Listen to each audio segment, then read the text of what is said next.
Bismillahirrahmanirrahim. Assalamualaikum warahmatullahi wabarakatuh. Sebelumnya, perkenalkan nama saya Nur Azalin Putri. Saya dari UIN Mahmud Yunus Batu Sangkar.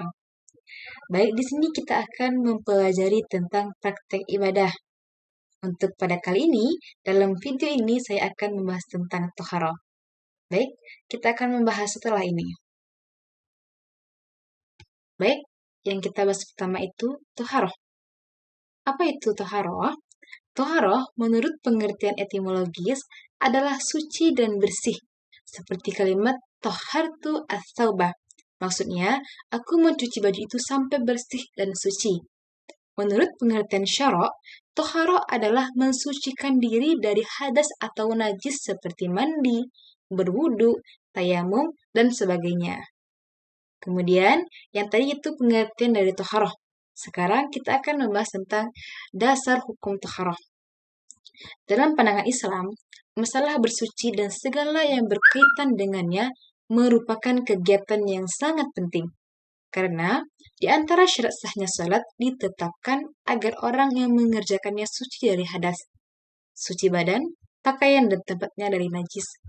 Allah Subhanahu wa taala berfirman yang mana a'udzubillahi minasyaitonirrajim bismillahirrahmanirrahim wa yas'alunaka 'anil mahid qul huwa azan fa'tazilun nisaa fil mahid wa la taqrabuhunna hatta yatahurna fa idza tatahharna fa'tuhunna min haitsu amarakumullah innallaha yuhibbut tawwabina wa yuhibbul mutatahhirin.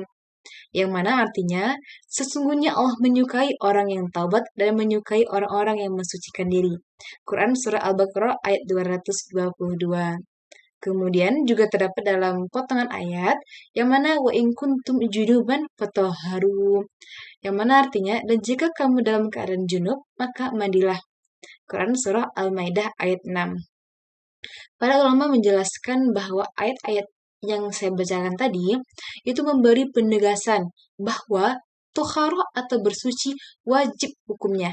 Tidak saja karena orang muslim akan mendirikan sholat, melainkan juga wajib dalam semua keadaan, terutama bersuci dari najis dan hadas besar. Kemudian, toharoh ini terbagi oleh beberapa macam. Yang pertama itu suci dari hadas, yang kedua itu suci dari najis. Yang pertama, suci dari hadas. Ialah bersuci dari hadas kecil yang dilakukan dengan wudu atau tayamum. Dan bersuci dari hadas besar yang dilakukan dengan mandi. Kemudian, yang kedua tadi suci dari hadis, ialah membersihkan badan, pakaian, dan tempat dengan menghilangkan najis dengan air. Baik, tadi kan sudah kita bahas tentang toharoh. Ada suci dari hadas, ada suci dari najis. Di sini mungkin kita ada juga bingung apa aja sih hadas nih, apa aja sih najis ini. Baik, sekarang kita bahas lagi tentang hadas. Di sini hadas ini terdapat dua macam. Ada hadas besar, ada hadas kecil. Hadas besar ini ialah keadaan seseorang tidak suci, dan supaya ia menjadi suci, maka ia harus mandi atau jika tidak ada air dengan tayamum.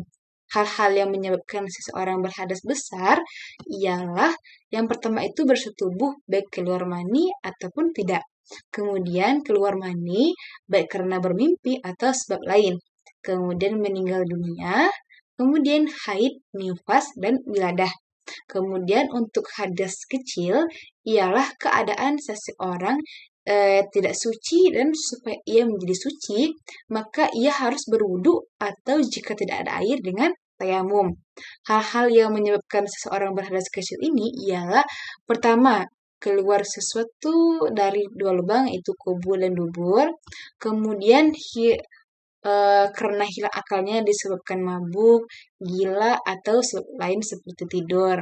Kemudian karena persentuhan antara kulit laki-laki dan perempuan yang bukan mahramnya tanpa batas yang menghalanginya. Kemudian itu ada karena menyentuh kemaluan. Ini untuk hadas. Sekarang kita bahas tentang najis. Najis ini adalah suatu benda yang kotor menurut syara seperti bangkai, kecuali manusia, ikan, dan belalang. Kemudian ada darah, nanah, kemudian segala sesuatu yang keluar dari kubur dan bubur, anjing, babi, minuman keras seperti arak dan sebagainya. Dan yang terakhir itu bagian anggota badan binatang yang terpisah karena dipotong dan sebagiannya lagi masih hidup.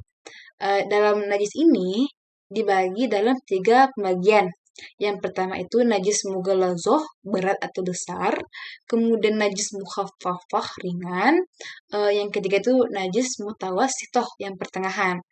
Najis mughallazoh atau yang berat pertama tadi, itu najis yang disebabkan sentuhan atau jilatan anjing dan babi. Cara menyucikan itu ialah dibasuh sebanyak 7 kali dengan air dan salah satunya itu dengan tanah. Kemudian yang kedua, najis mukhafafah atau ringan, itu najis air seni anak laki-laki yang belum makan atau minum apa-apa selain ASI. Cara menyucikannya itu dipercikkan air sedangkan dipercikan aja airnya gitu. Kemudian jika air seni anak perempuan harus dibasuh dengan air yang mengalir hingga hilang zat atau sifatnya. Kemudian yang ketiga itu tadi najis mutawassito atau pertengahan, itu najis yang ditimbulkan dari air kencing, kotoran manusia, darah, dan nanah. Cara menyucikannya itu cukup dibasuhkan dengan air di tempat yang terkena najis sampai hilang warna, rasa, dan baunya. Baik, untuk dalam praktik ibadah ini, dalam pembahasan Toharo, mungkin cukup sampai di sini. Nanti akan kita sambung dalam materi yang berbeda. Mungkin cukup sekian. Wassalamualaikum warahmatullahi wabarakatuh.